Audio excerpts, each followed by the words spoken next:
ያለውና እመቤቴ ያን ሁሉ መከራ ከኔ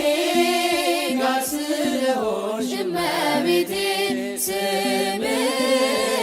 ስጠራ ስምሽን ስጠራ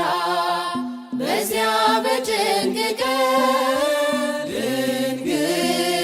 እጅግ በሚያስፈራ ድንግል ማን ያድነኝ ነበር ድንግል ስምሽን ባልጠራ ድንግል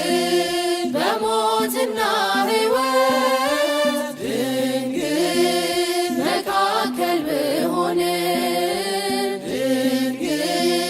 ታምርሽ አነሳኝ ድንግል ማርያም አልተውሽኝም ድንግል አልተውሽኝም